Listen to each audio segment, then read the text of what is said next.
here. I lived in Clearfield and Layton for a little while, but moved back into Ogden. It's kind of my permanent home, I guess you could say. I love the city. Good.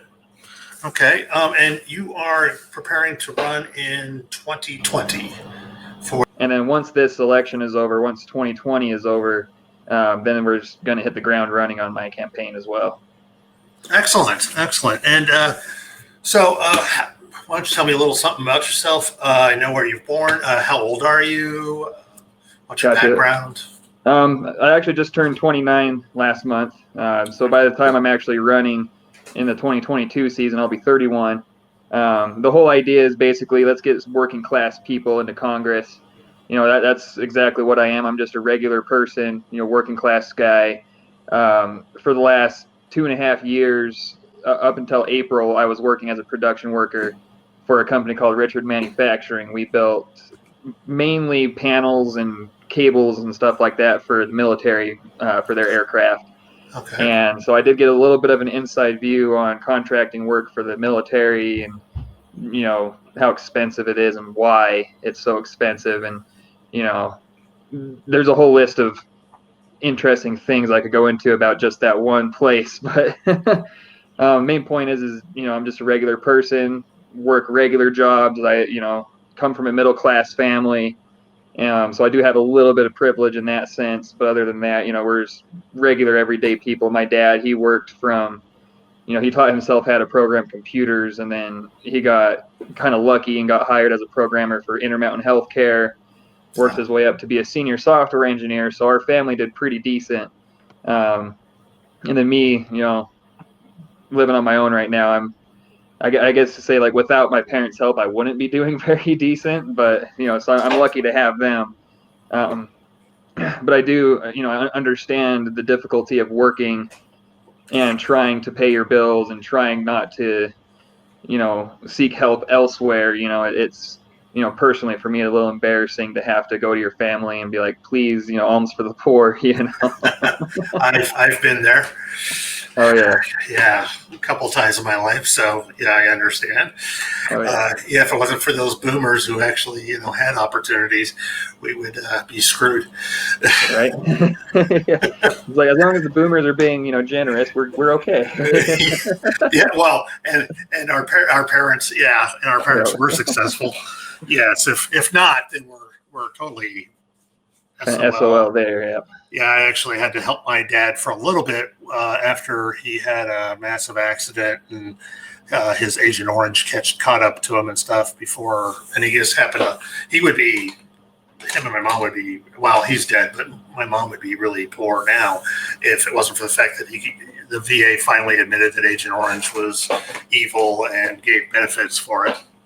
And he was like 165% disabled.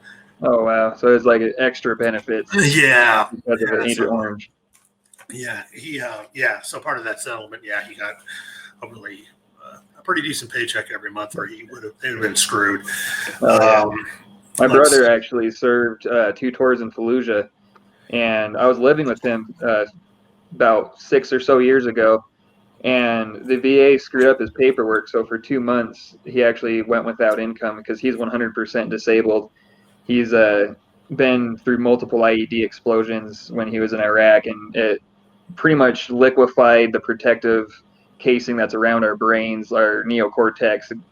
His got liquefied, so he's got learning disabilities and PTSD and all this stuff. And so when I was living with him, we were actually skipping meals to make sure we could feed his kids and, stuff like that. And on the verge of going homeless when I was living there. And then a few years down the road, just last year, they messed up his paperwork again, and he actually did end up homeless for a while.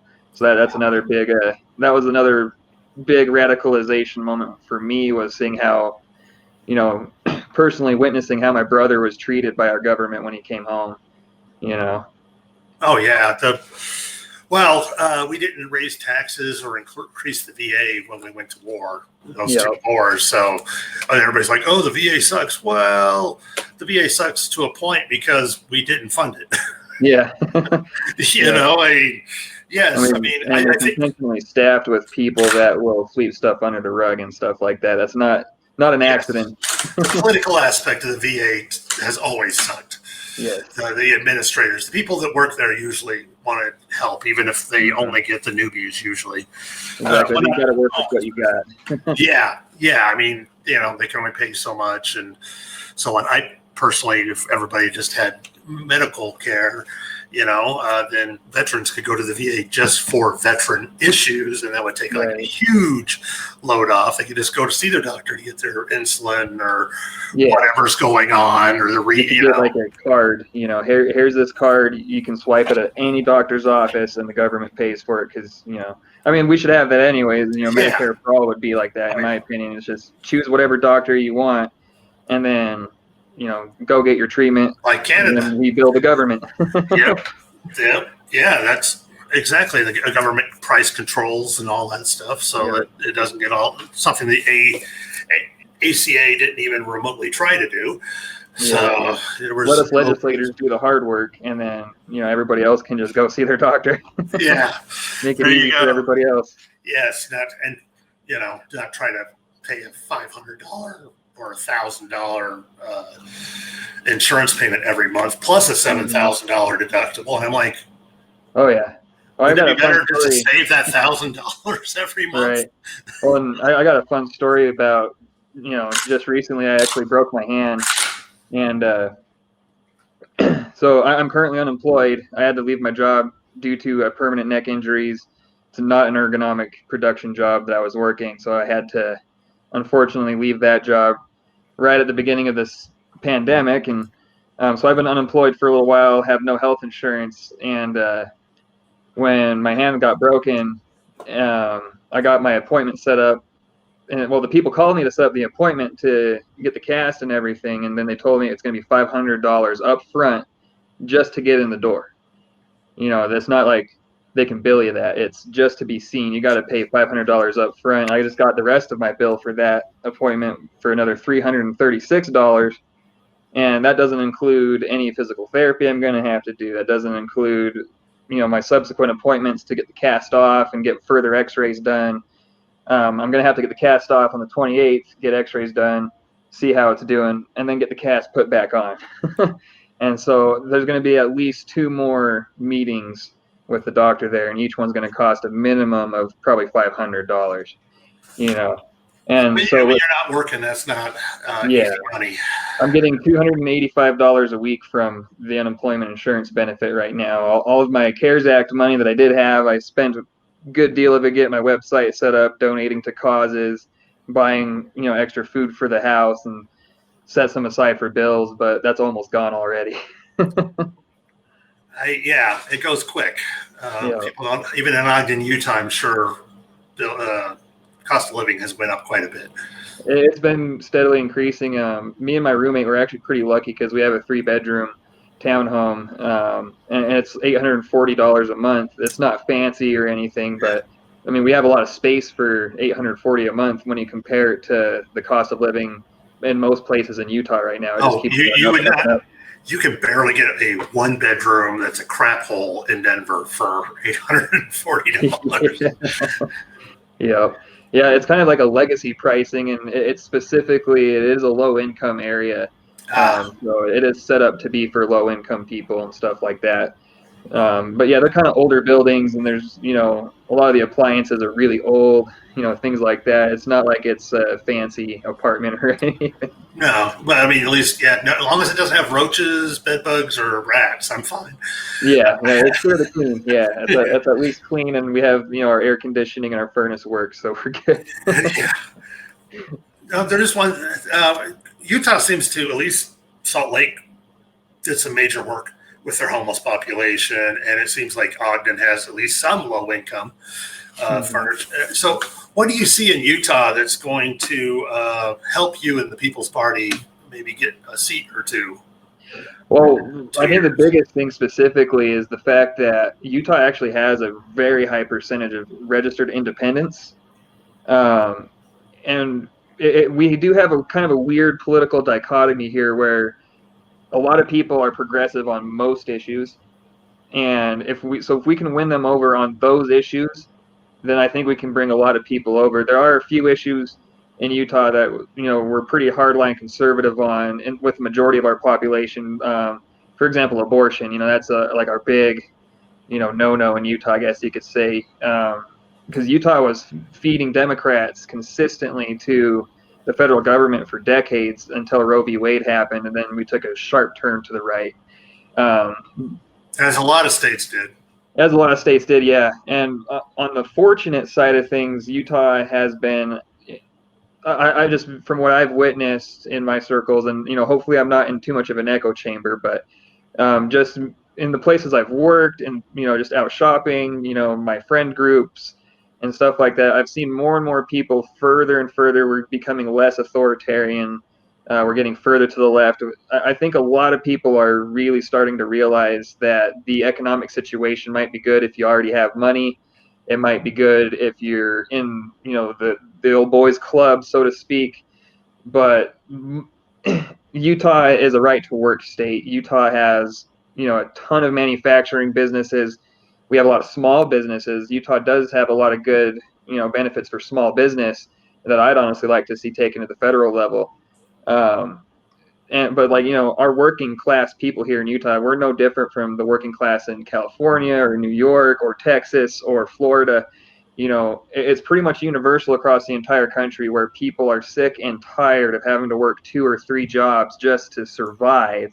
You know, having to have both parents working extra overtime just so that they can, you know, barely afford to scrape by. People having to pay thousands of dollars every year just to be able to earn an income through paying for their child care and stuff like that. You know, there's just a laundry list of things that every working person struggles with in this country. And, you know, as good as Utah's economy might be as a whole, you know, as in any other state, the working class gets the short end of the stick. Most working people do feel that way. It's just who they blame. Yep, exactly. Yeah. And about abortion, I ran on as none of the government's business. Yep, exactly. That's just what I didn't really, I would talk about it, but then NARAL, when I ran in 2016, NARAL didn't like the way I said it. So I just basically just left that issue. You know, I'll just vote the way I vote, and, you know. But yeah, I didn't really go in depth in it because when I did, like I said, I got yelled at. Oh yeah, yeah, that one not quite yelled at, but corrected. So and I didn't like their approach so much. Yeah. I didn't think that worked with. I think they tend to talk to city folk too much. Yeah. You know, but yeah, that and also just saying, do you want the government to control your body? But they've done so much on that abortion issue, and what sucks is the country is 30% against abortion, yeah, and then 74. You know, or at least 4 of the government staying the hell out of it, and yeah. It's just like, okay. The problem with it is Roe v. Wade was decided on the 9th and 14th Amendment, and it should have been a straight First Amendment case. Should have been freedom of religion. Okay, yep. You know, that's well, freedom of religion should include freedom from religion as well. Well, yeah, exactly. And if he had just done that, boom, done. How do you can't argue that because the science is BS. Every time they say, 20 months. No, the science is, you know, if you pay certain scientists with a certain set of parameters, they're going to come up with. And then they say, like psychology, so many women regret their abortion. Well, no, it's about 30% of women regret your abortion, but you go to any type of decision, you get about 30% regretting their decision. So 30 is pretty low, honestly. If you're talking about how many people regret something, let's be honest. Yeah, you know. I mean, I'm not trying to be callous, but you know, you buy a car and 30% are probably going, I wish I hadn't paid so much, or I wish I went a little higher and got more horsepower, or I went with the sports model instead of the econo model, or you know, whatever. I think that's one thing that's missing on the right wing is a lot of people they don't realize that it's not a decision that's ever made lightly. I do know a few people who've gotten abortions, and it's not a light decision for them, you know, and them trusting me to talk about it, you know, that wasn't even light for them to even talk to me about it. You know what I mean? So just how heavy it was to even bring that up in conversation at all. For it proves to me that it's like, this is an extremely personal, extremely serious decision, and I personally don't know I don't even know of a single human being that lightly just throws that decision out there. Not a It's single just one. Saturday. I'm feeling now. I don't want to do it anymore. Yeah. Okay, I'll go to the abortion clinic. Yeah, Go through all the protesters. Be called a slut and a whore, and be damned to hell. And you know what? And then I'll get some martinis. Yeah, nobody's gonna fucking do that. Nobody's gonna do that. No, just going through the shit to get in the clinic is enough to make you seriously think about it. So yeah, it's just dumb. And then with the right wing, I think it's the ALL. It's basically ALEC, the American Legislative Exchange Council for Abortions. ALL. They pass these laws that restrict the ability to have centers and all that stuff.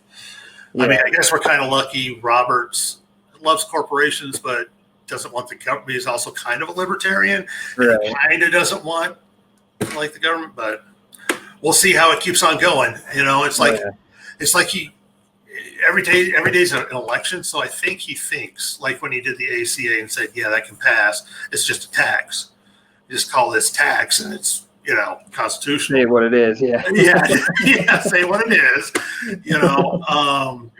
I think a lot of times he's going, if I side with what I want to side with, we're going to lose every election after that. So, Yeah.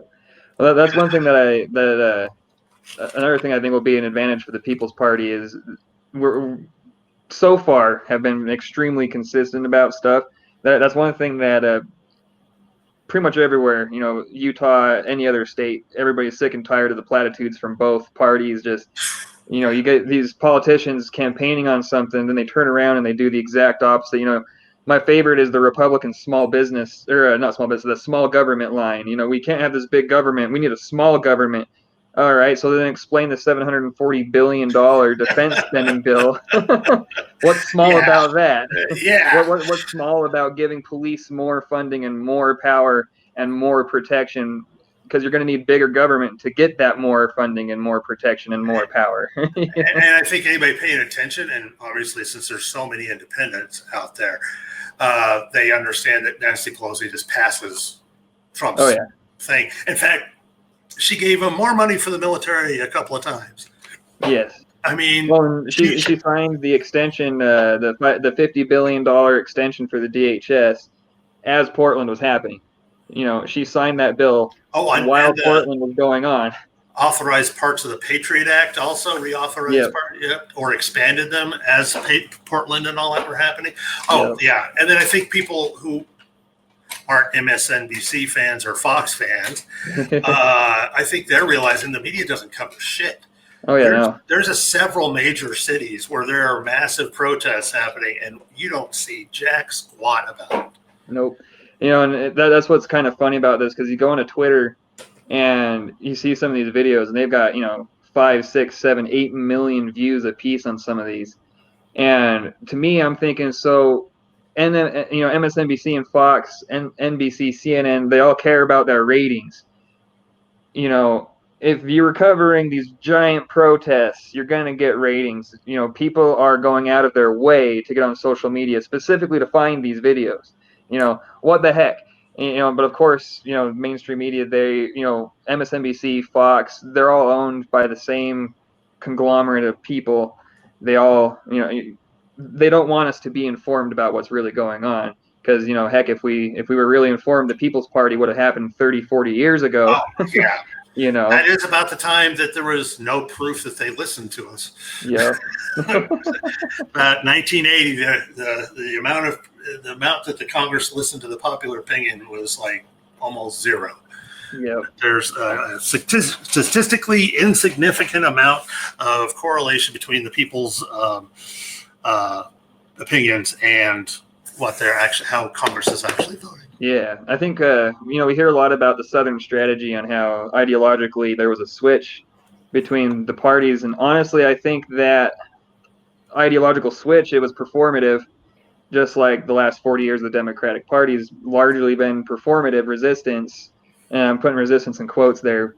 You know, because, you know, it really is like the perfect plot. You know, if you think about it, if I was a rich billionaire, and, you know, and I was funding both parties, you know, that's, you know, it's the genius idea right there. You get two, you know, faces of the same party more or less, and you get one that's selling being progressive to a bunch of people, because most voters in the United States are progressive to some degree. And so you've got a party that's pushing these ideas out loud, but then silently behind the closed doors, they're taking donations from the same people as the GOP, and they're legislating with the same people as the GOP. You know, there's very few things that you're going to find any differences on when it comes down to the actual details in their legislation. Yeah. It's, you know, Biden's chief of staff, I think, or head of his campaign, I think it's his campaign head, said that they would not be pursuing what he's running on to the election. So it's going to be, and it looks like austerity. Oh yeah. So Yeah, we're just exactly today the what article. Trump's doing, except for slightly more polite.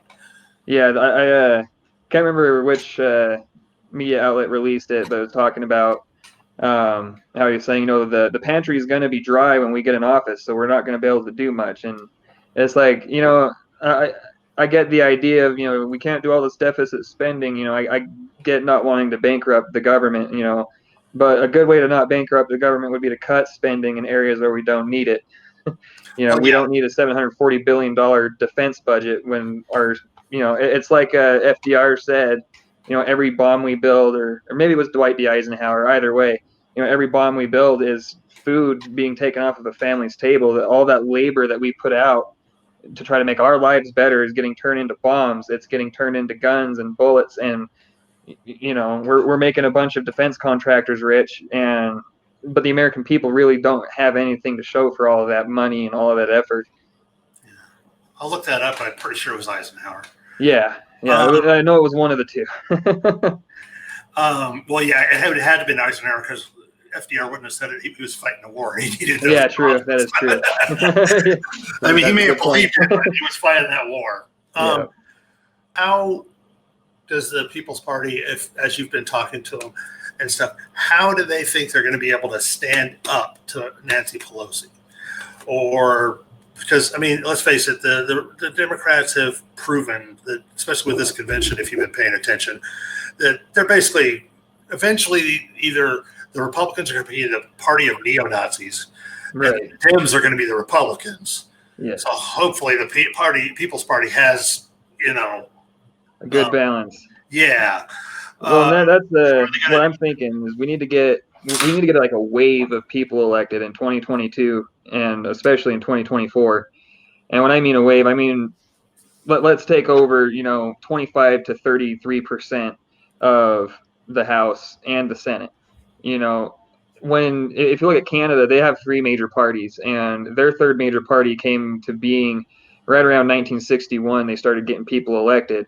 By 1965 or 1966, they had universal health care, right? So, you know, the best way to go against Nancy Pelosi, well, right now she has an iron grip over pretty much the entire Democratic Party in the House. She's going to have zero grip over the People's Party whatsoever. So if we have 20, 30, 40 members in Congress, you know, we have no party loyalty to Nancy. There's no reason for us to go along with her. She's going to have to go along with us to get our votes. If she wants to pass legislation, you know, between us and the Justice Democrats, you know, they can come over to our side, because we're actually going to be pushing for what they want, you know. And it splits the power that Nancy Pelosi thinks she has currently. It's not going to be there anymore, because we're going to be taking those seats over. She loses support in the House and from the people. You know, what can she do? In my opinion, if we get enough people in there, she's not going to be able to hold that grip anymore. And also, we have the chance that Shahid Buttar will take her seat. You know, I'm really hoping for that to happen. I think he's a pretty dang serious contender. So, yeah, let's hope the investigation doesn't take too much longer and it finds out that he was just a dick and not a sex creep. I really hope so. I really hope so. Because I'll vote for a dick. I'm not voting for a sex creep. Yeah, no. I'm not voting for him. I'm not in San Francisco. Oh, yeah. What about the AOC effect? AOC went in there And she's probably the best example of kicking the establishment in the balls or ovaries, whatever, the genitals. Okay, so, but then Pelosi had, after enough of her shit, what, 6 to 9 months in, Pelosi has this conversation with her, and all of a sudden she's mama bear, and AOC's kissing her ass. All right, she still makes the speeches about what she made the speeches of, but she doesn't back progressive candidates as much her second time around as she did the first time. She, I don't believe she voted for the military budget and stuff, but basically she's not making the ruckus. She was sitting outside of Nancy Pelosi's house in the first month, and now she's, basically giving her lip service.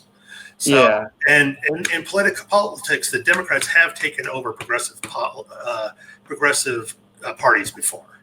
Yes, and that's that's probably like my biggest worry is because the People's Party, we're coming out with probably the most democratic system in politics right now, and so of course I do have that worry that centrists are going to try to infiltrate, so to speak. Hopefully that doesn't sound too paranoid, but no, that's not conspiracy. That's just political reality. Yeah, exactly. But I think that speaks to the power of the DNC juggernaut. That corporate juggernaut. It is a monolith of monetary power. And Nancy Pelosi does hold the strings for a lot of other politicians that are also corporate Dems. And so when you're talking about, within the party politics and those, behind the door meetings with Pelosi and AOC, I don't know what kind of weight that Pelosi is pulling over AOC, what kind of political weight she may have beyond just having so many votes within Congress. And so my thought goes to, okay, AOC, if you want to have any future in this party, if you want any of your legislation or any of your amendments to our legislation to ever pass, you're going to have to pick up some of the weight and toe the line. Otherwise, I'm going to ruin you. And so considering how much, of a hold Nancy Pelosi has in the House, those types of political threats could hold a lot of weight, even for somebody with as much clout as AOC has with the people. Unfortunately, as we've seen, over the last 40 years, the people's power has diminished greatly.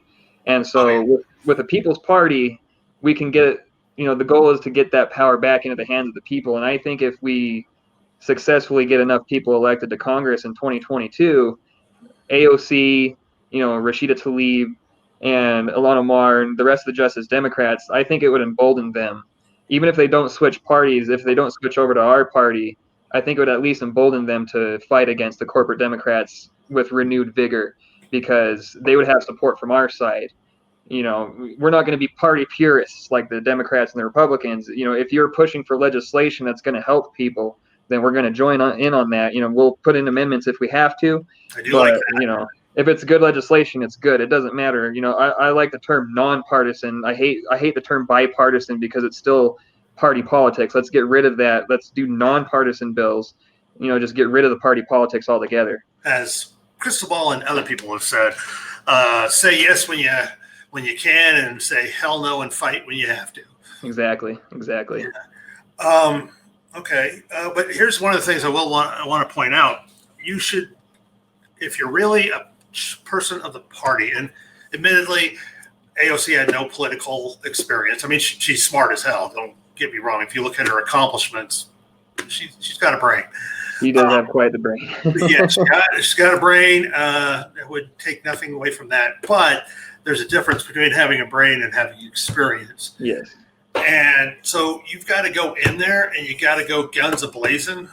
You got to go in there and say, I don't care if I get a second term. Yep. I am going to you. Oh, you have blackmail on me? Go on CNN or whatever and say, hey, guess what? I did this. I'm sorry. Boom. There you go. You got to accept whatever the hell's coming at you. And you have to be willing to burn. Oh yeah, well, and that's one thing that I'm actually going to be running on personally is, being one of the probably, if not the most transparent candidate ever, at least one of the most. because I openly admit to people, when I was 18, I had a drinking problem, right? I got, when I was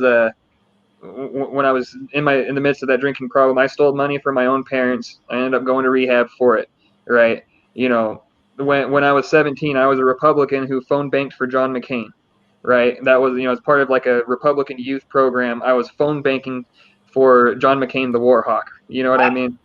I wouldn't hold. I was Republican until my Yeah. first election. So and that's the thing, and I was a Democrat as of 2 years ago. You know what I mean? There's political dirt you'd probably be able to pull up on me and like, oh, you were supporting this candidate just a few years ago, or oh, you supported this policy, you know. But that's the thing is, it's like I figure if politicians can just be open about stuff like this in the first place, be open about the type of growth that you've had throughout your life. Yeah, when I was younger, I did some stupid stuff. I learned from it. I moved on. When I was younger, I believed in some political ideologies that have terrible merits. I learned from it and I moved on. Right here I am now.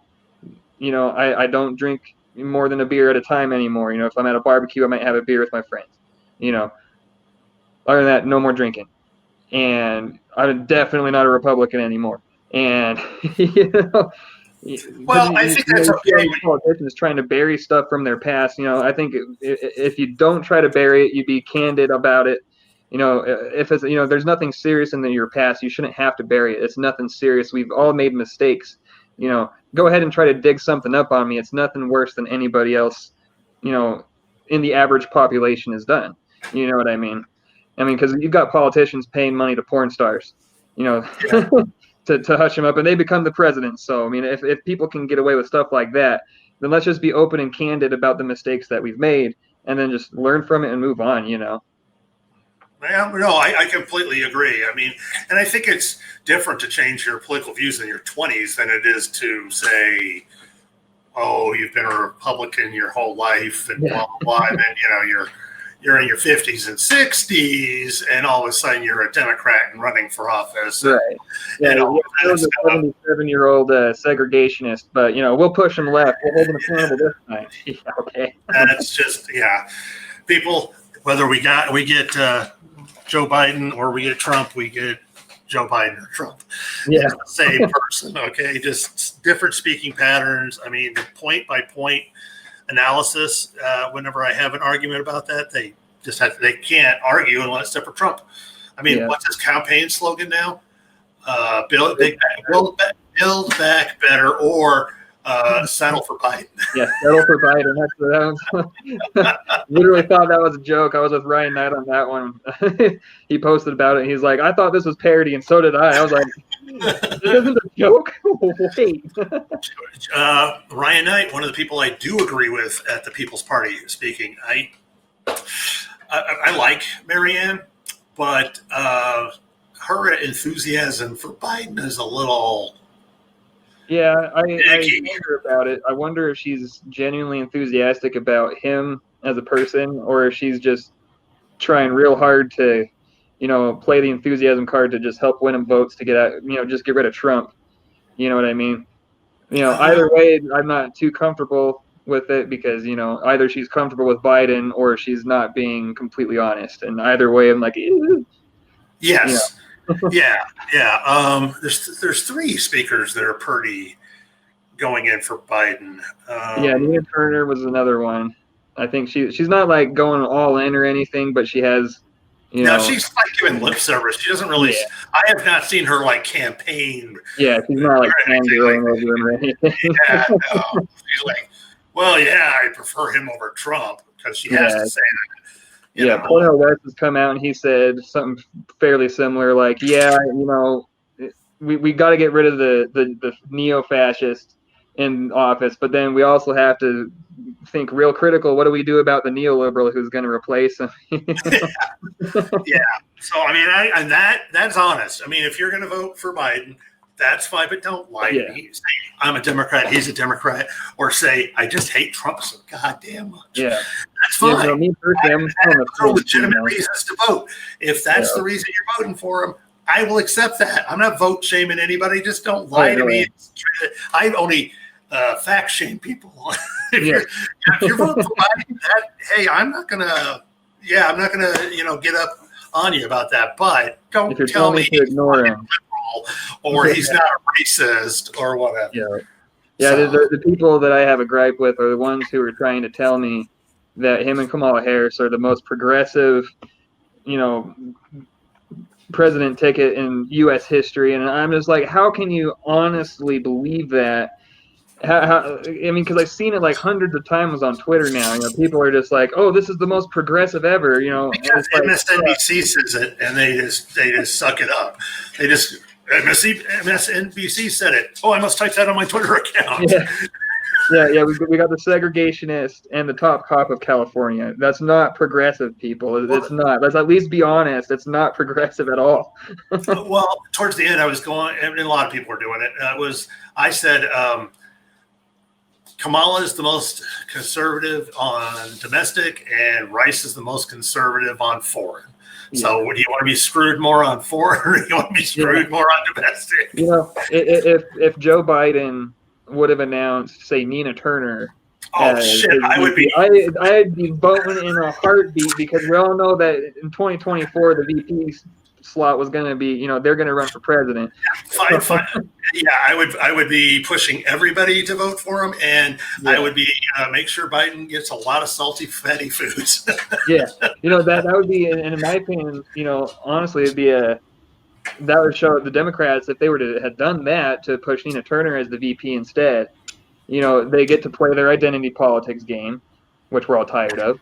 But at the same time, they also are putting in an actual progressive. So then, we get Biden as the conservative, compromise with the independents that lean right. But then we've got Nina Turner, who brings in the leftist vote.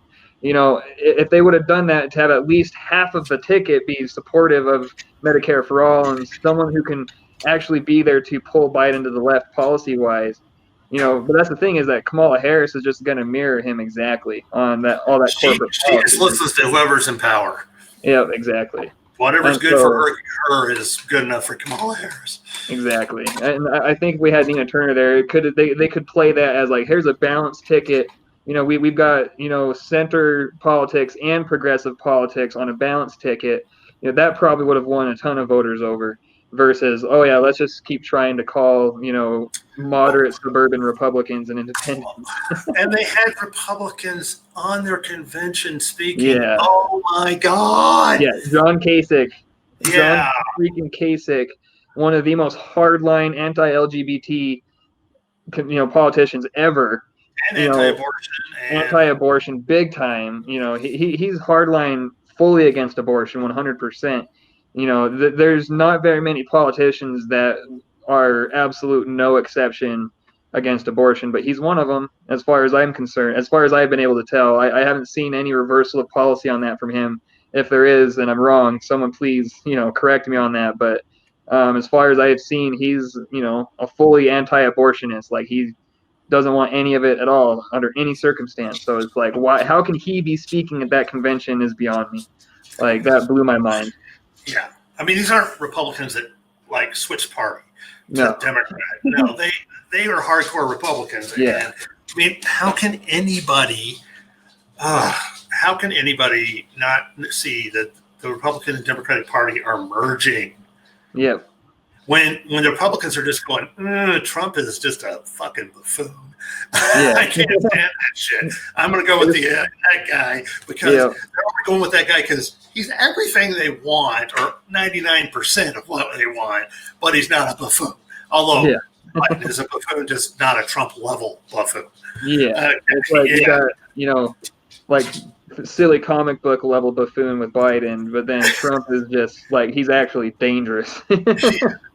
Yeah, I mean, Biden's not going to. Biden will be just like Reagan, just like George W. Bush. He won't run shit. Yep, exactly. But the people that run him will basically do everything that he has shown that he is going to do. He's done in his political career. So you're just screwed either way. Okay, so we both hate the fact that we're the situation we're in. Oh yeah, definitely. I was looking at your website, and one thing I found interesting was that the refund communities versus defund the police, which is a smart move in Utah. You're not going to get anywhere with defund the police there. No, we're not. So explain, whether I agree or not, explain refund the communities. Yeah. So for me, right there, for the last 40 years, it seems like people in politics haven't had much of a problem defunding schools, defunding healthcare, defunding housing, defunding mental health care initiatives, and just, defunding research. And to me, it's like, when we hear people calling for defund the police, that makes people panic, of course. So, refund our communities, I think, is just, it's a better line, in my opinion. And it tells you what our actual intent is. Our actual intent is not to, completely remove any type of security we have from, society. That's, silly. We don't want to get rid of our sense of security. We want to have protectors in our society that go after the violent criminals. On the same token, though, a lot of those violent criminals would not exist in the first place if they weren't in desperate economic straits. The number one driver for all crime is poverty and, miseducation. So if you give people opportunity, if you give people income, if you give people education, if you give people treatment for their mental health problems, for their drug addictions and things of that nature, you're eliminating a lot of the crime up front. And then for the really truly sick people who are rapers and murderers and, stuff like that, those people, we can have a much smaller, much more efficient, much safer police force that exists purely to catch the bad guys who are, actually bad guys. Strictly investigators. Yeah, strictly investigators, strictly going after people who are really bad. Because in my opinion, if somebody's going out there stealing to feed a drug addiction, that's not a bad person. That's a sick person. Their thievery is a symptom of a disease. You cure the disease, or give it, maybe if it's uncurable, you give it the proper treatment, they're not going to steal anymore. You know what I mean? They're no longer a criminal because what they're stealing for no longer exists. But in the case of somebody like a psychopath who's out there murdering babies or whatever, of course we need to have a police force to go after those types of people. But the fact of the matter is, the police cannot prevent crime unless they happen to just by pure chance be in the area as it happens. And they're not preventing it; they're stopping it. Yeah. And exactly, they're not preventing it from happening. They're just stopping it as it's happening already. And 99.9, of course I don't know the actual percentage, but just making up the number, 99% of the time they only ever show up after the crime has occurred, minutes later, sometimes hours or even days later, is when they show up. It's less than 10%. Yeah, so it's just such a, to me, it's just such a ridiculous thing to have, such huge, ginormous police budgets, to have them constantly patrolling. And it is beyond obvious that they don't patrol white neighborhoods. They just don't. They don't. Unless that's all they have. Exactly. If that's all they have, they'll do it. Rich white neighborhoods. Yeah. And when they do patrol, white communities, it's like trailer parks and other places where people are poor. And, because of course the biggest divide in this country is wealth. Yes. We have the racial divide, we have the gender divide, we have the LGBT versus straight divide, but the biggest one is the wealth divide. And, we've seen it time and time again, the police really don't care if you're poor most of the time. If you're poor, you basically don't have rights. Well, because they've admitted that they patrol poor and middle class neighborhoods because they can't afford lawyers. Exactly. Well, look at our justice system. How many courses? Less than 10%, way less than 10% of cases go to trial. Yeah, because they pay for it. Because they have no lawyer telling them. They don't have a lawyer that has the time to tell them. Yeah. No, you should fight this because they'll really lower everything. Oh yeah. There's a couple documentaries. One of them was 13th, and the other one I think it was How to Survive Prison. They touch on the fact that, if even 10% of people who are currently facing trial right now, not even 10%, if you were to demand a jury trial, it would crash the whole system to even just have double the number of people demanding it that we do. arresting a whole lot of stupid shit. Exactly. Just the cops, and then they pile it on. It might start off as a misdemeanor, but then there's resisting arrest. How can I resist arrest when you weren't resisting? You weren't arresting me until you told me you were arresting me, and then I stopped and let you arrest me. How can I batter you when I tripped? Exactly. Yeah. It was like I can't remember what city it was in, but this cop was trying to get this homeless man to leave a train, and the homeless guy wasn't going fast enough or something. The cop ends up punching the homeless man in the face so hard that it broke his knuckles. He broke his own knuckles on this homeless guy's face, and then charged the homeless man with battery and injury to an officer. Wow. When I read that article, I had to stop myself. I had to like take some deep breaths. I almost threw my phone across the room. I've been working so hard with my anger and stuff like that, trying not to throw my phone. And I've been doing really good with that. 2.5 years I've been using this phone, never thrown it once. That article almost ruined that record for me. I was so livid, at the idea, the audacity of that charge. That a prosecutor would even consider that for a second in our system shows you how dishonest the entire system is. John Oliver isn't always my favorite. Like, I hate anything time he covers the DNC. Pretty much, I don't even watch that episode if it has to do with the DNC. But when he does, it's not his investigative journalism, but when he goes through everybody else's investigative journalism on something, I thought he did a really good job on why prosecutors suck. Yeah. Prosecutors, that's a big one. That's actually one thing I want to tackle, ASAP if I get elected, is to give the government some actual teeth and require the government by law, if there's prosecutorial misconduct, that prosecutor never works again, ever. They are disbarred permanently, and B, criminal charges. They go to jail. If you are withholding exculpatory evidence that proves that somebody didn't commit a crime and you try to put them in jail anyway, that is false imprisonment. That is a felony crime. Stacking, simple. Yeah, and stacking charges. Yep, stacking charges. So like Sim Gill right now with his gang enhancement with over $5,000 of damages with paint. Sim Gill wants to have these protesters face life sentences for that.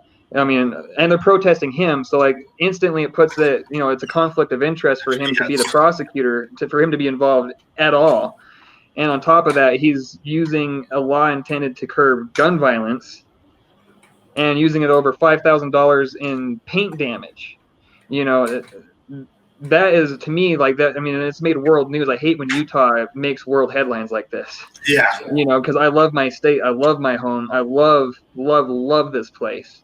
And so when we end up in the world news like that, everybody else is going to end up hating us because of stuff like this. Come on, Sim. You know what I mean? So I am 100% with like any protest calling for his removal. Like, if I'm not there physically, I'm there in spirit. Because right now, I'm injured, so I'm taking a back seat to like actually showing up to things right now. But once I get this cast off, I'm there. Cool. We do forget in America that protests are one of the first things they guaranteed. Yeah. And we got to quit we whitewash everything. So, Martin Luther King and the protests in the '60s never got rough. Yeah. Okay. Okay. Yeah. When King they got was real rough sometimes. Yeah. What? Number one, King didn't lead all the protests, but King did marches. Okay. Yeah. And he had to show that they were not going to fight back because he had to show how they were victimized. Yes. But once everybody saw all the victimization, other leaders started taking over those protests and showed, no, we're not going to take it. I'm not saying they said riot, no, but people said, okay, they know that we have been screwed. That has been proven. Then you had Malcolm X and the leaders of SNCC and so on and so forth. Carmichael, who said, I have a bit of a litmus test for progressives when it comes to the civil rights movement that's currently going on. If I'm going through, someone's post, like if politician, if they wanted me to endorse them, for example, part of my litmus test, whether they're going to get any donations from me right now, if I see them posting nothing but Martin Luther King Jr., but they don't have any Malcolm X, you don't see any Angela Davis on there, you don't see any of the more radical voices. It's like, well, do I really trust this person? Are they radical enough for me to give them my money? Well, and there's plenty of radical Martin Luther King posts to put out there too. I mean, he explains why riots happen. He explains about the exploitation of workers and how black and white poor people have way more in common than they do with their rich masters. Exactly. Like so if you're ignoring the radical stuff from MLK and then completely ignoring Angela Davis and Malcolm X, I don't know if I can trust you as a politician. Yes. Well, obviously, you're trying to present a point of view. Yeah, because that's the thing is like the whole neoliberal platitude ideal is, if we're going to find black voices or Latino voices, it has to be the ones that, it has to be custom tailored for our neoliberalism. It can't be these radical ideas that, might cause a problem for our capitalist buddies, But that's the kind of the catch-22 of it all for those politicians is capitalism itself is racism, Yes. We can't have capitalism without somebody to exploit. So, but that's exactly why they only lift voices of people that aren't dangerous to capitalism, and they only cherry pick the verses from those people that aren't dangerous to capitalism. It took me quite a while to get to that point where I realized that neoliberalism is just, basically the painted face of the fascist oligarchy that we have, But that's basically what it is, it's all that cherry picking of black voices and stuff like that to see like, hey, look how progressive we are. But no, you're ignoring all the voices and the stuff that actually did bring the change. It was the radicals that actually brought the change, because it was either, okay, we can go with Martin Luther King Jr., or this can drag on longer, more riots can happen, we'll seize more power, and we can go all the way to Malcolm X and his idea. Which one do you want, liberals? Yes. Without radicals, we don't, nothing ever changes without the radicals, so we've got to give them the credit where it's due. Well, that's why Biden's such a horrible choice. He gives us no compromise at all. Exactly. Hell, pass Medicare for all, which would piss off the insurance companies. But if the insurance, the corporations were thinking about it, they would be better off under Medicare for all. I mean, there's a lot of Ford, Chevy, and stuff put a lot of their factories over in Canada because they don't have to mess with that whole entire part of HR. Yep, that's one thing that is I think for the Utah side of things, because Utah, the people here, we love small businesses, right? Utah always touts small business. There's even a lot of state level initiatives to incentivize small businesses to hire more people and to get tax breaks and things like that at the state level. And, one of the most expensive pieces of running a business anywhere is having to pay for your employees' healthcare. And with the private healthcare insurance system that we have, it is so unbelievably expensive. When I was at Richard Manufacturing, they were paying, I think it was a little bit over 80% of our premiums. So as far as employers go, they were actually paying quite a bit of our insurance. My monthly insurance for health and dental was like $82 a month.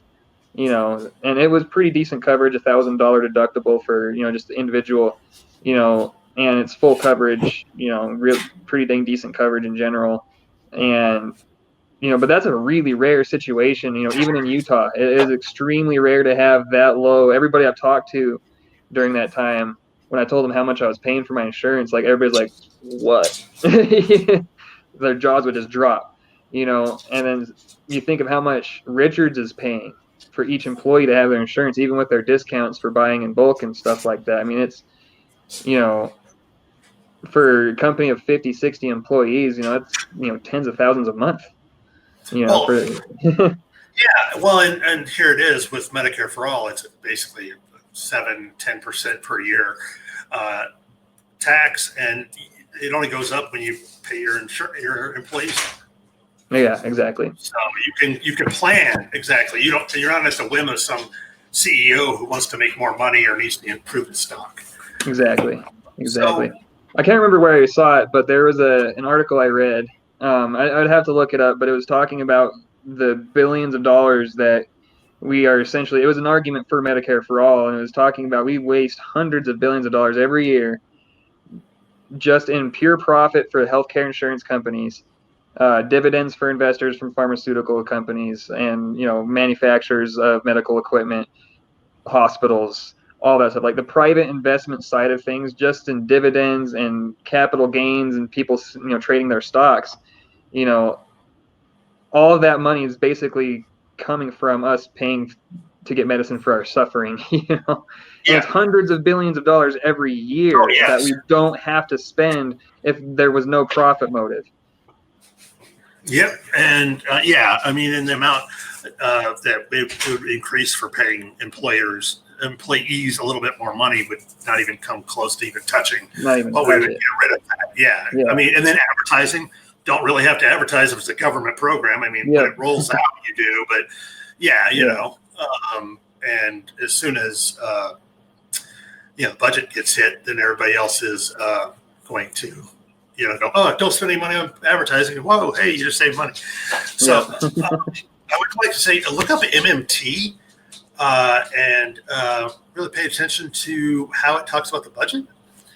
Because the budget, the deficit is not what people think it is. We're mostly borrowing from ourselves. And number two, as long as the economy is going, it's still going, we can absorb up to the amount that we have our economy. Yeah. So we're not even close to being able to worry about it. The problem is when you put any money in the military, you lose money. Yeah. Okay. It's a flushing toilet. School, you get $1.7. You get like a $7 back at minimum when you put money into schools. Yeah. You get, so I mean, we got to look at it as an investment. When you put money into people give you more money. Yeah, exactly. There was it was a meme, but it explained things really nice and succinctly where, if you give a rich guy $10, he puts it in his bank account, and the bank makes loans with that $10, and that $10 might help guarantee a loan for another rich guy somewhere. But other than that $10 doesn't do anything. But then if you give that $10 to a poor person, they put that $10 in their gas at a local gas station. Then that local gas station pays their employee that $10. Their employee goes out and he buys food. After the course of a few weeks, that $10 will pass through the hands of several people and will generate, $100 or $150 worth of economic activity out of one $10 bill. But if it's sitting in a bank account, it will basically generate as much economic activity as the bank gives you in interest. So exactly. I mean, let's compare that. When we talk about like having $10 billion in a bank account, a small percentage of that is a lot of money, but then imagine spreading that $10 billion throughout the populace, and then we're all spending that money, and it just keeps getting recirculated over and over and over and over again, and it just keeps generating economic output. That's what money is supposed to do. Think about it like if you're boiling water, the convection is what causes all the bubbles and stuff. The water rises to the top, it cools down, it sinks back to the bottom. Eventually, if you don't have the convection, the water stops boiling, you can't cook anything in it. It's useless. Think about our economy the same way. If the money all just stays at the top, it's not going to cook anything. It's useless. Everyone at the bottom suffers and we all die. And, and so does the top, It's like you have to keep circulating it. It has to. Otherwise, things stagnate. People, we get what we're having now where people are literally dying in the streets. 50 to 65,000 people die every year just because they can't afford to go to the doctor. From preventable illness. Yeah. The list goes on and on and on and on and on of all of these things that, the working poor are facing. And, and I love using the term the working poor because it proves something. Like poor people aren't lazy, right? Yeah. We're working. Some of us are working 2 and 3 jobs. We're raising kids. We're supporting each other. We're sending money to each other's GoFundMes for healthcare. There's nothing lazy about the poor. We just keep getting more and more of our labor stolen from us and getting less and less back. I mean, if you just compare my parents' generation to me and the difference, like my dad was able to pay for himself, my mom, and my first 3 siblings, and he was working as a billing clerk for Intermountain Healthcare as for their home care system. He was just a billing clerk. It was like a very, very entry level, like associate's degree level job. but he was able to just barely afford a house. He was able to, today that job would be worth $12 an hour. You're not buying a house with that job. You're not raising kids on it. You're not even gonna be able to get a pet. You're not even gonna be able to feed yourself. Yeah, that cat's too damn expensive. Yeah. And so where I was at, I was making close to $17 an hour just recently and was barely able to do a little bit more than pay my bills. And I have no kids, I have no pets. I live, I only pay half the rent. I live in a not fancy at all apartment, with a roommate, and so like at the time $17 an hour, it was okay. I was comfortable with it, but like I could maybe do like a 1 weekend vacation every year on that. That's like the most time off I'd actually be able to take is like, you know, add one day to my weekend, you know, something like that, and it's just kind of the path I had to take to get there was also very difficult. I started off at like 11.50 an hour at this job. You know, I've been through 4 rear end collisions at stoplights where people just rear ended my car going 20 to 30 miles an hour. It destroyed my neck. So for 2.5 years, I'm working really hard, got myself promoted, became a team lead, ended up making $17 an hour. I did all that just to barely do just a tiny bit better than scrape by, and then my body is at the point where I can't take the work anymore. You know what I mean? And then so I had to leave my job just due to that simple fact that like basically I was on tramadol for 6 months before I got my medical cannabis card, and so now it's basically like there's a lot of jobs that aren't going to hire me on that. you know, Yeah. the unemployment money sucks. So it's like us working poor people, we deal with a lot of stuff, and we need a better system. Okay. Yes, definitely. Let's move on to another subject. Except for I would like to say we should be doing what Portugal did and decriminalize all the drugs. Yes. But let's go to. We haven't touched on environmental issues. Oh yeah. So how do you? I mean, I don't think they've really defined what the Green New Deal is, except for spend a lot of money and transfer us to a green economy. But right. What do you feel we should be doing to address climate change? Gotcha. So first things first for me is most important part of all of this, of course, is getting the proper infrastructure in place, right? And to me, that would look a lot like in the 40s and 50s with the Great New Deal, with FDR, with Eisenhower, how we, pretty much the majority of government spending at the time, it looked like our defense spending, but it was actually for infrastructure, right? It was actually useful, it was a useful investment for our country. And so the federal government was funding, in today's money, the equivalent of hundreds of billions of dollars a year into highway systems, into hospitals and schools and things like that. I'd like to see that happen again. Let's get our highways improved, our bridges, things like that. Let's also see that money go towards solar farms, towards, geothermal technology and, things of that nature, desalination, rain capture technology, things so that we don't have to keep drilling into aquifers and things of that nature. And then Absolutely. On top of all that, I think one of the things that we really need to keep in mind is we need to balance this, like, as keep it out of the capitalist system. Don't allow billionaires to profit from this. They're the ones who ruined our environment more than anybody else. Is these giant manufacturing companies that had no regard for our environment. So in my opinion, I think they should be completely left out of the equation. We are going to use them. My ideal version of the Green New Deal is we take the money, what I consider blood money, from oil companies and from all these other, from military contracting companies, and the people who railroaded our environment. They're the ones who are going to fund stuff. We're going to take money out of their profits, and we're going to fund companies that are already doing this, like on a smaller level, and so we're talking about like non-publicly traded companies that actually do have innovation that's already been happening. So there's multiple solar companies and wind companies and things of that nature that are already doing a great job in terms of their technological prowess and things of that nature. And I think if we were to be really careful and dig up, like, how do they treat their employees? Is it an employee-owned company and things like that? That there could be plenty of companies out there that could handle, if they got the funding for it, they could handle hiring all the people that we would need and all that stuff. And then naturally, we wouldn't be giving the money towards the people who ruined it in the first place. So like, because I've from what I've read about the Green New Deal, the technology that they want to promote, it's all good stuff. My worry about it is that the money's going to go to the wrong people. It's going to go towards Exxon and to Chevron and to BP, and because they already have huge amounts of infrastructure that they could utilize. But what if we took that infrastructure away from them and gave it to people who actually would do good with it? Is basically my opinion on that, because of course the technology, it's kind of obvious, solar, wind, Battery, things, batteries, title.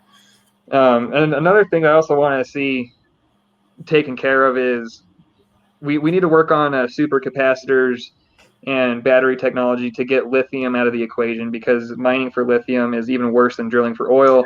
And the countries that are being exploited, like Bolivia right now, for their lithium, what has been going on in Bolivia is absolutely disgusting. And that's kind of the capitalist model of what the Green New Deal would look like, is these third world countries get exploited, as always, for their natural resources. They get no wealth out of it, and then the United States gets the benefit. I don't want that to happen. I want the entire world to be on board with this. I want everybody to benefit from it. Anybody who gets their hands dirty working should be paid an extremely good wage. If you're one of the people out there who's working, building solar panels, putting up windmills and things of that nature, and you're building this green future, you should be getting paid a bunch of money for it. So like, one of the biggest concerns I've seen from the right is, well, what about all these coal workers and these oil workers? These are good paying union jobs. What's going to happen to them? Well, my opinion is, okay, we keep the union, and we use the federal government in conjunction with that union. We basically use the union to help train these people, to organize the training, to get them from oil technology to gas, and gas technology over to solar and geothermal and wind technology.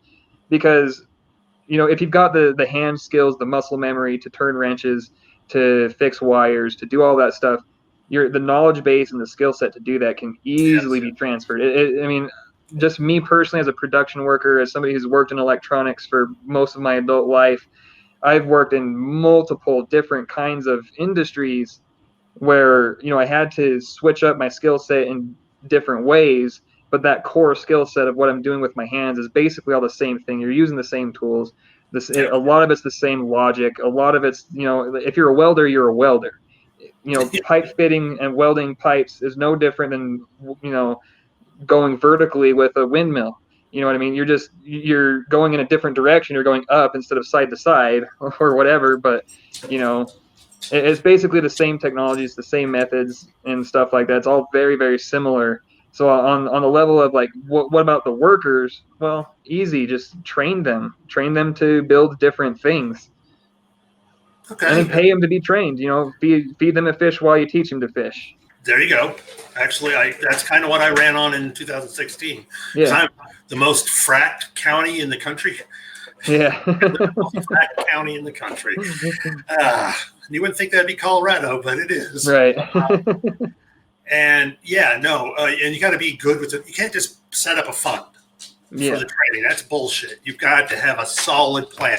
Oh, so we're bringing the solar and the wind are starting to come into this area. Bam, bam, bam, bam, bam. There are all the training centers.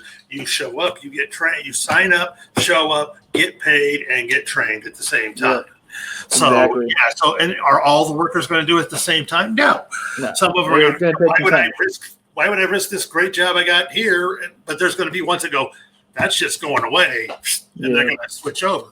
Oh, yeah. And that's then, another thing too. I think it also tackles another issue with immigration, right? Because a lot of people are like, well, if we're just going to let all these people in, what are they going to do for jobs? Well, how many infrastructure jobs are we going to need to completely redo our infrastructure in this country? And in my opinion, I think if you work for 2 years improving our infrastructure in this country, we're not just going to pay you. If you come here from Mexico and you work here for 2 years on our infrastructure systems, instant citizenship. That could be the pathway to citizenship right there. Same thing with military service. If you come here from another country to defend our country, you should get instant citizenship for that. It shouldn't even be a question. And so in my opinion is basically this infrastructure and all these systems, it's for public service. So you should be getting paid a ton of money You should, if you're not already a citizen, you should be given citizenship after pay your dues and do some work for us. Of course, here's your citizenship. You built a bridge for us. Of course, we'll build one for you. You know what I mean? Yeah, And no, it just knocks out so many problems. It gets jobs out of the way. It gets immigration taken care of. And honestly, I think as we were making this transition out of capitalism, away from fossil fuels, away from exploitation and all this other stuff. I mean, automation's happening. All these other things are happening. It's going to be a transition phase where we're going to need these jobs and income from jobs for quite a while. But I think doing that infrastructure changes will hold us over until we can figure out how to take care of 40 to 50% of our population who will never be able to work again simply because of automation. And so I think, a 10 to 20-year transition period is probably going to be what it takes is, a decade to 2 decades to get the infrastructure built and get it running, and then the jobs are going to go away. The jobs to build it are going to go away. And by then, automation is going to be taking over.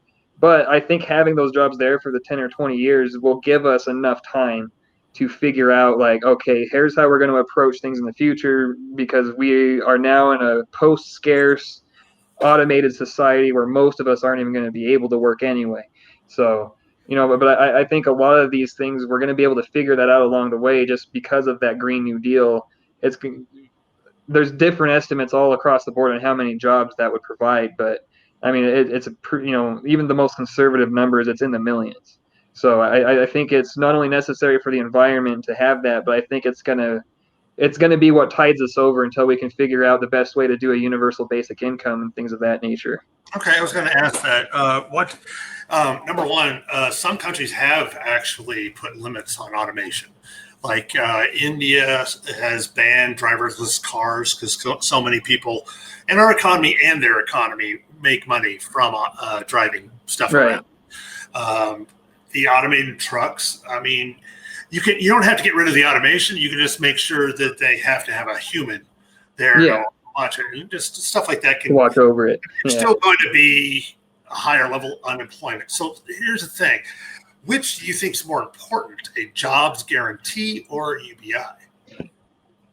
I think in the immediate sense, a jobs guarantee is more important. And I think long term, UBI is more important. Because like I said, eventually the infrastructure is going to be built, and if we maintain it, there's always going to be maintenance jobs and things of that nature that, human hands cannot be replaced in every single sense. Yeah.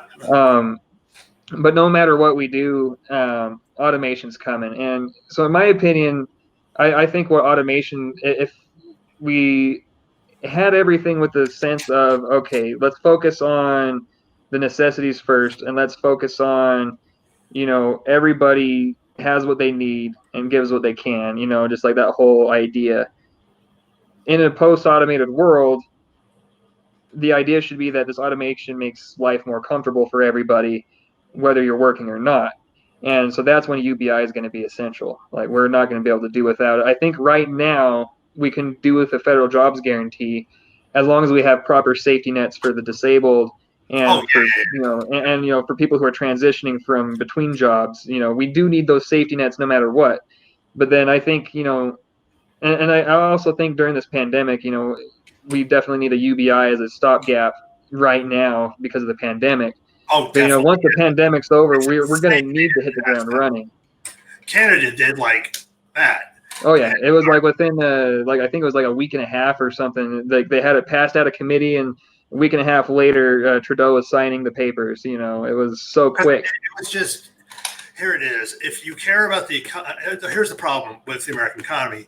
The rich are now so rich that they don't need us. Yeah. To cycle their wealth. Basically, their wealth cycles through foreign markets and the stock market, and they don't need us.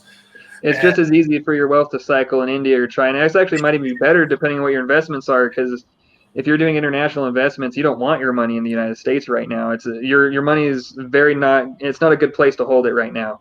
Of course, the S&P 500 is hitting record highs at the moment, but I mean, look at the stock market in 1929 versus right now, and you'll see something pretty shocking. There's some problems. Well, and I think everybody that's paying attention knows that the stock market does not represent the actual economy. Not even close. It's like the emotion. It's like the mood ring of the rich. Yes, exactly. Oh, we like Kamala Harris. Oh, up with the stock market. Yeah. Well, I think the polls. Well, the biggest thing right now is so that the Federal Reserve is pumping a bunch of money in there, and the only people that are really trading right now are hedge funds. Of course I'm generalizing, but hedge funds are the biggest right now. Yeah. I used to trade in the stock market, and I pulled my money out right before the pandemic caused things to go screwy. But just since then, watching the stock market do its thing during this pandemic has just proven to me like this is just one big scam. Because think about it this way. So these hedge fund managers, here's what they're doing. They are buying up all these stocks. They've got them back up to record prices, and they know exactly what they're doing. There's a thing called a stock option. And you can have options to sell at a certain price or to buy at a certain price. So let's say I buy a stock at $100 a share, and then I buy 10,000 shares. And then I buy 100 options to sell 100 shares at $105 a piece. Right? Then let's say that stock drops down to $50 a share. Those options will skyrocket in value. And so without even touching your stocks, you've guaranteed the options with your stocks, but you don't have to ever touch your stocks again. You sell your options at the profit that they're looking for. And so here's what happens. When the stock market tanks 30 or 40% in a day, your option goes up, let's say 3,000, 4,000, 5,000%.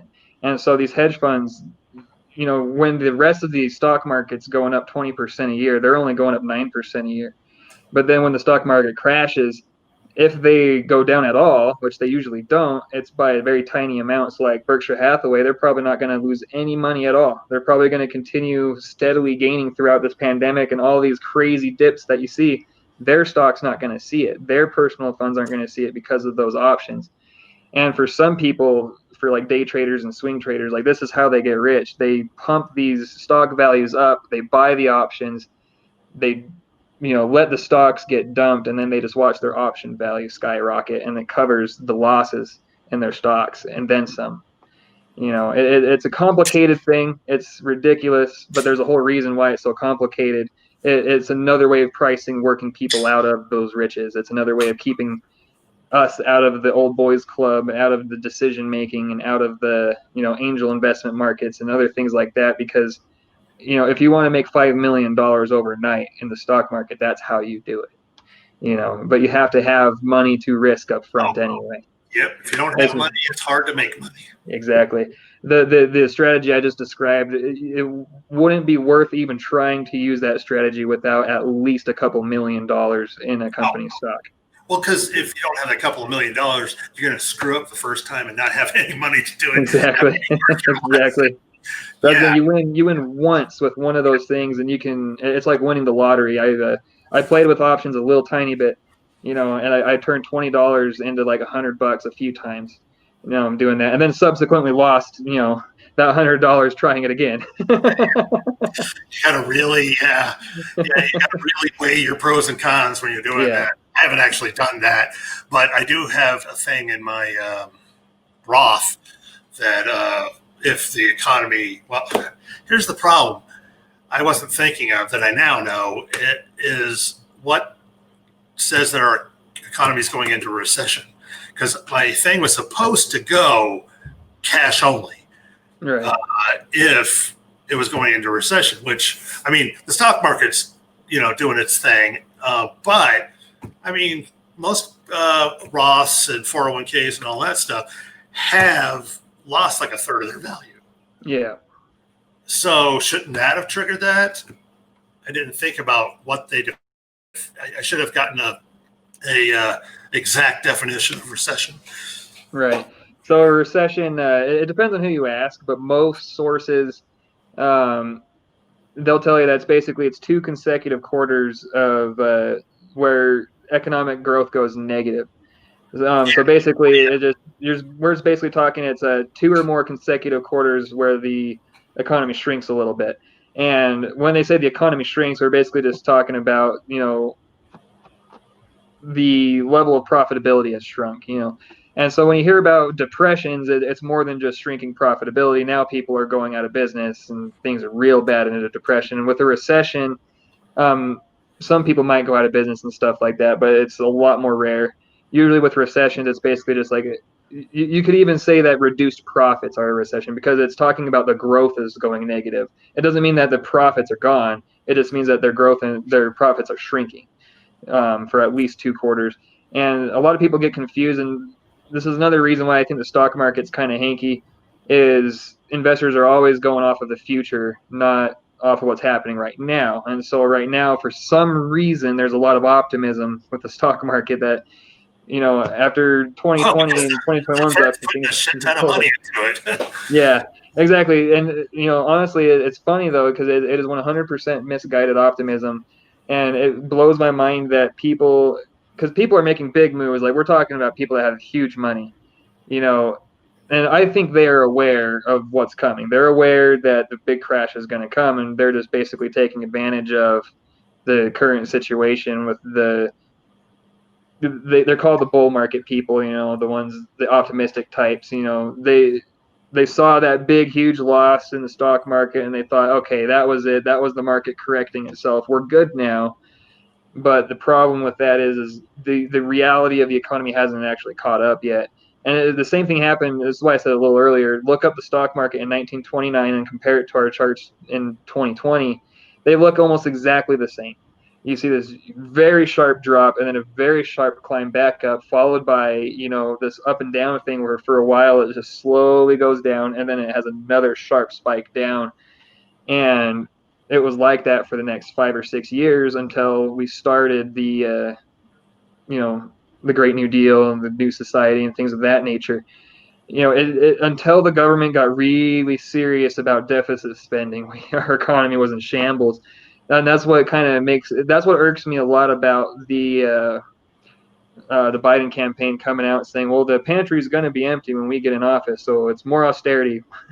You can't say that you're going to be the most progressive since FDR and then give us austerity. You just can't, because you look at where the economy was at in the 1920s and early 30s when FDR got in office. The stuff that was getting passed through, I mean, they were passing giant initiatives. You know, we're talking the equivalent of today's dollars. It's like 3 or 4 times what our current deficit spending is, like, or something like that. It's pretty ridiculous. In today's terms, it would be a lot. It makes our deficit look like nothing.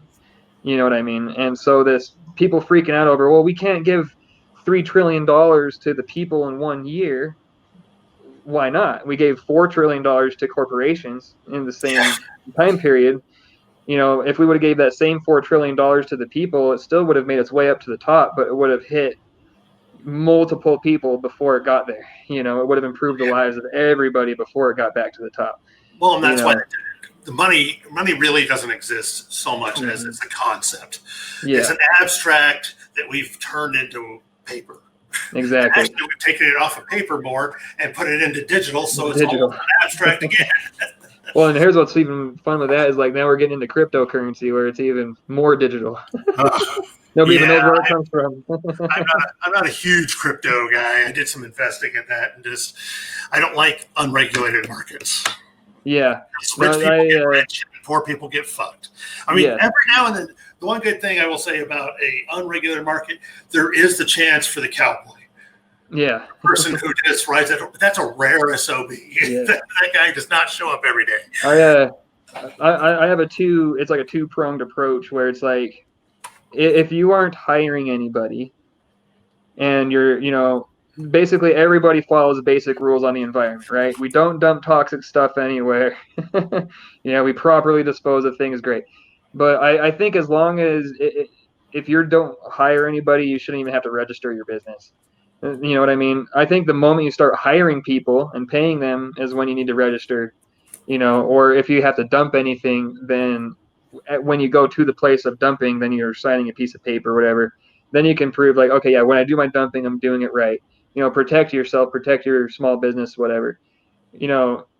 But when it comes to regulating the market, I think you know, basically when you get to the point where you can start to affect the surrounding community, positively or negatively, that's where regulation needs to step in. Oh yeah, You know, Who cares? other than that, when it comes to like any other regulation, I don't really think needs to occur, in my opinion. Everything else is common sense. Don't steal from people. Don't defraud people. Don't violate people's rights. That's only common sense when you're poor and middle class. Yeah. When you're upper class, that's how you do shit. Yeah. That's how you get away with all the bad stuff. Money's an addiction, and has severe mental implications. Yeah.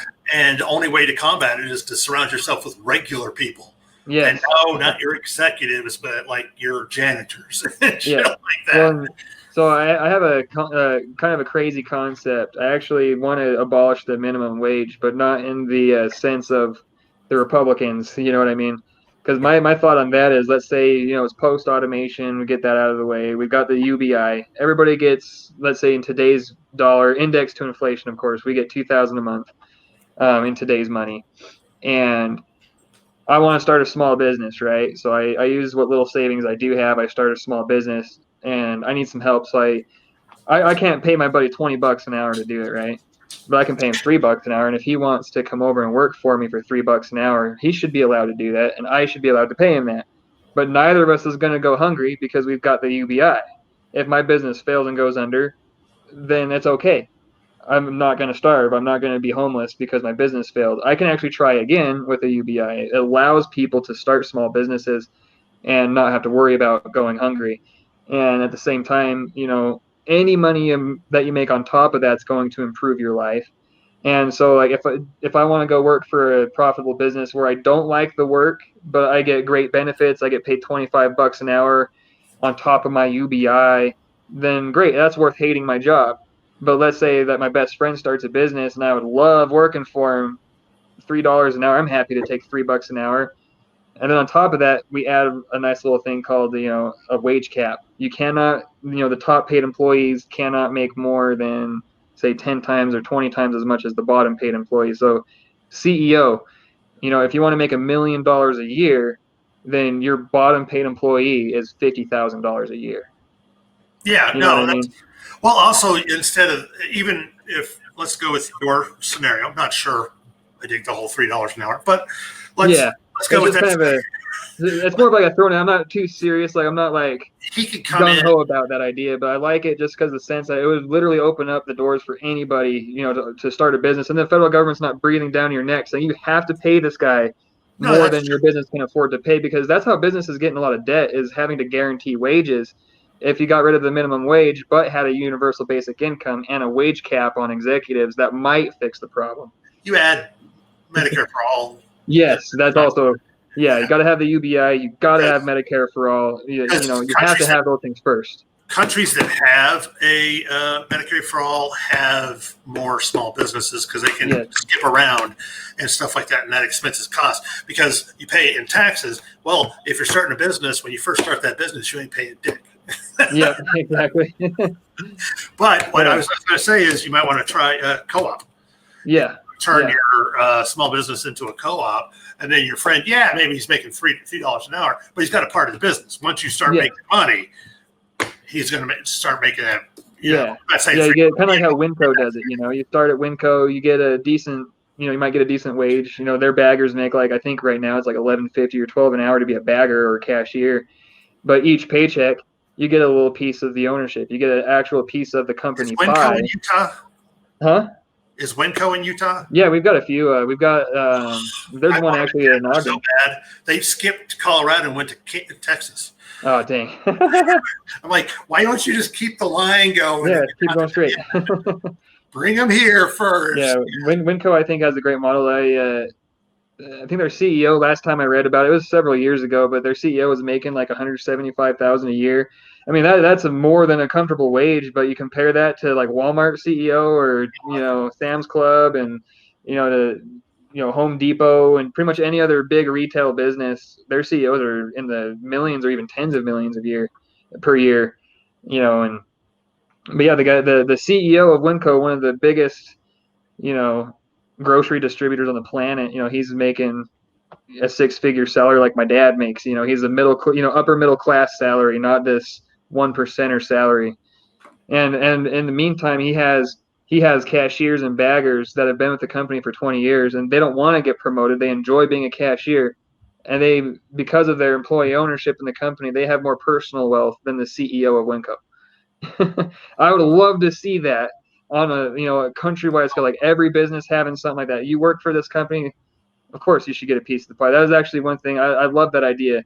I'm glad you brought that up, because I'm a huge fan of employee owned business. That's what socialism is. Employee owned work. It's this business is making money. Everybody makes money. Well, yeah, I mean, I think, yes, nationalization and co-ops are two things that we've got to do a lot of. Yes. And also, when you're talking about the new Green Deal, and you were talking about businesses and stuff, if you want an example of why that doesn't work, look at how fiber went. In 1993, we decided we were going to have fiber to every building in America. Right. And we were going to do it. The U.S. government was going to do it. Well, the companies paid Bill Clinton and the Congress to let them do it. No. And that's why we had the 96 telecom deal where they were allowed to merge and all that stuff, which is why the media doesn't cover anything, because it's six corporations and they're all corporations. They don't want that stuff out there. So that's why, yes,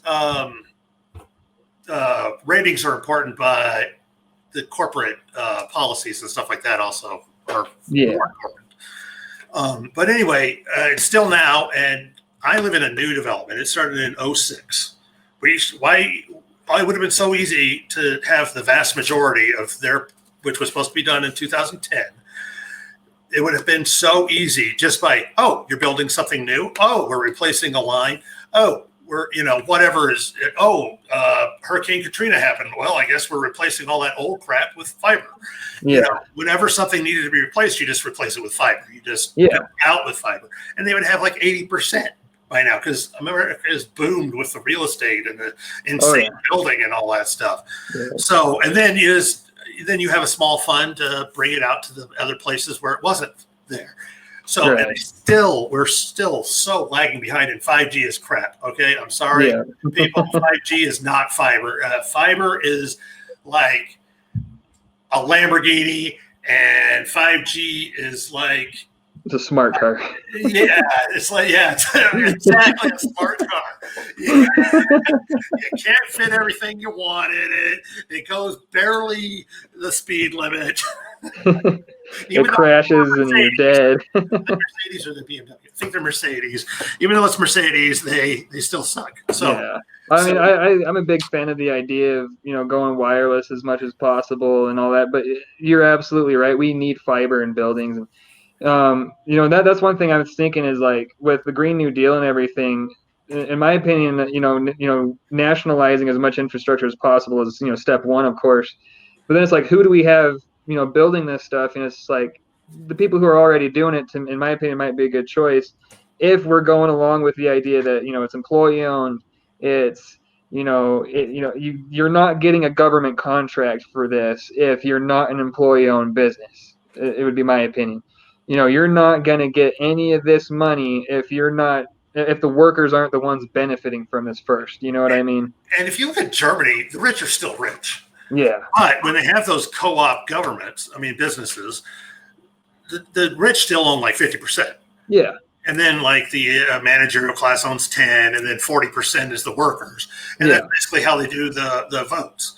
Okay. So you're still rich, but you got to combat that whole thing where they're not around regular people. So they're just greedy. They're all just competing to get as much money and all that. That's why I always said back when it was a $2 billion lotto, I think I bought one ticket. But anyway, I said I would set myself aside $10 to $20 million, make sure my family's comfortable, and set up a foundation for the rest and start, like getting rid of homelessness, teenage suicide, LGBTQ, and start setting up foundations to help people. because $2 billion is not. I mean, on a personal level, $2 billion is unimaginable. That's a lot of money. Yeah. When you're trying to solve problems, $2 billion is very small. Yeah. When you have a national issue. Yeah. Although I did read State by something state, interesting, I but don't I know would if the really math make is sure my accurate. state had it. Yeah, I don't know if the math is accurate on it, but I read somewhere like Bloomberg, just Bloomberg, he's not even the top 10 billionaire list, but he could single-handedly buy enough houses to house every single homeless person in the country, and he'd still have like $20 billion left. You know what I mean? Like, but that's the thing is to actually solve a problem like that, you'd have to be Bloomberg rich, Bezos rich. You'd have to be in the top 20 in the world Which is why the to be able to government solve. has to And do it. yeah, and then you could solve like one national problem, maybe two. Oh, yeah. Well, I mean, think about it. When Detroit was completely devastated and everybody moved out of Michigan, I remember I was in Kansas, and little tiny crappy town in Kansas teaching, and all these new teachers from Michigan were just flooding our little, I think there's like 30,000 in our county school district. And just, we were like, I don't know, ended up like 10% Michiganders. And I'm like, well, if you saw the neighborhoods that were just empty, and Detroit, you could have put every homeless person in Detroit, destroyed the rest of the homes, set up farms, and they could have had like a little co-op going. Oh yeah, yeah. And I'm so glad you brought up Detroit too, because I think Detroit's like the perfect example of why we need a universal basic income and a federal jobs guarantee. Because the UBI, as it stands right now, could be a temporary situation. You lose your job. Okay, here's a UBI and some jobs training, and then with this federal jobs guarantee, we'll make sure that you get hired somewhere, so we don't have to keep feeding you this money right now until we're ready to have a permanent UBI.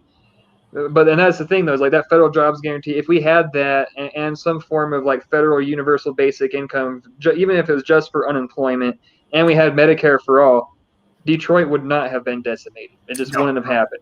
Those we could have had 30 years. It could have taken 30, 40 years for like jobs to come back, for manufacturing to come back into the city, and it would have been fine. It could have taken that long without bothering anybody because they're being taken care of. And that's I think cities like Detroit, that is just like the perfect example of why we need these safety nets at a bare minimum. And to quit treating the idea and the word of socialism like it's this poison word in America, is because it's like MLK, like one of my favorite quotes from him is, we've got socialism for the rich, rugged individualism for everybody else. Like there's no truer statement than that. And Detroit's a perfect example because Chrysler, and they get government subsidies to do their thing, and then they end up leaving Detroit, shipping off jobs to places where they can have right to work states or even in Mexico and stuff like that. And Detroit gets decimated as a result.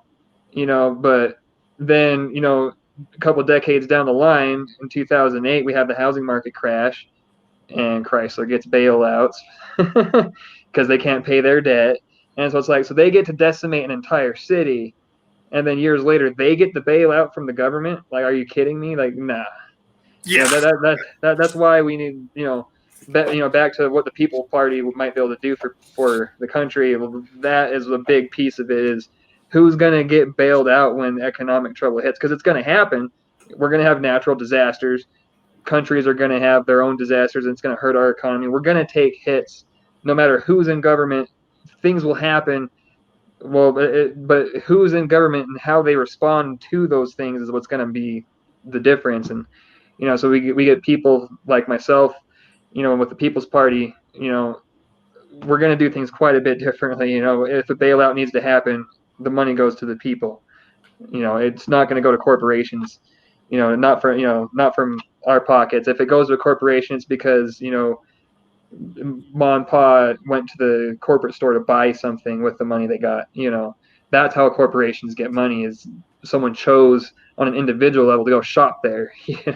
Yes, businesses should only run on their merit. I honestly, in my opinion, I don't think any business end of things, I don't think profit for any business should ever be subsidized, period. If the government is paying money for a business to operate, then that business is no longer a business. It is now a government program. It can't be a business anymore. That I 100% agree on that. So let's so that people will want to watch this whole thing. Let's wrap it up. Right. Okay, but I think we got what you want to do economically. I think for cops, cops should be relegated to violent crimes and stuff like that. Otherwise, we should be doing more community-based outreach and stuff like that, investing that money in communities. We have less speeding tickets. Well, there's lots of ways to mitigate traffic and stuff like that. Oh, yeah. You can always go to Germany where they plug it into your car and they have little signals.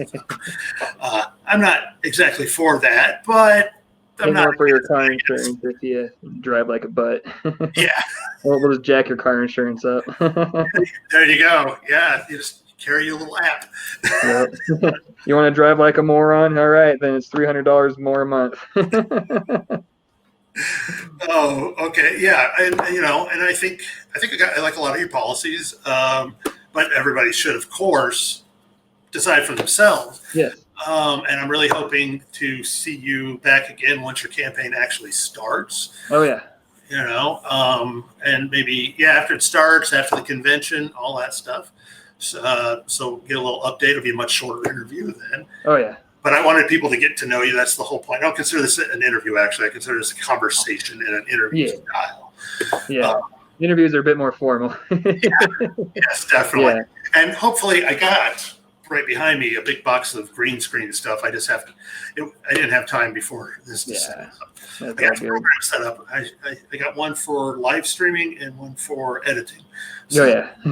Me personally, just for my end of things, I don't want to be too professional about it because, to me, that it cuts us off too much from the people we're trying to reach if we're too professional about stuff. If you see me with my hair down, I clearly haven't shaved for a minute. I'm wearing a regular old T-shirt. Obviously I'm just a regular guy. I'm not trying to put on a face for anything. I'm not trying to look all fancy for the business guys in my wine cave.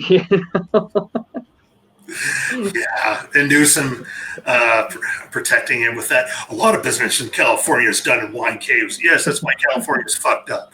That's why the whole fucking country is fucked up, dude. That's the whole point. Thank you for making the point that you were trying to defend against. You rich, good-looking bastard. So, once again, let's get your name and your website out there. Oh yeah, it's Josh Bowden, and it's joshbowden4congress.com. So that's the number 4, not doesn't spell it out. So Josh Bowden 4Congress. Are you taking donations yet? I am taking donations. Yes. I'm not pushing hard for fundraising right now. I'm going to push a lot harder for fundraising once this election's over. I think let's get Trump out. Let's let people vote their conscience, get that out of the way. But if you want to donate to my campaign, you're definitely able to. I'm registered with the FTCT and the IRS and everything. So there's a donate link on my website and everything. So yeah. Excellent. Watch this conversation and tell me down below what's going on. I'm sure he'll watch. I'll give him a link to this once I post it on YouTube and did the podcast up. And just tell me what you're thinking. What did I do wrong? What did I do right? Hit my Patreon page because I'm broke. And you get me one of those too. Well, that's what your campaign. But you could actually, you could have you could start your own podcast and have your pay.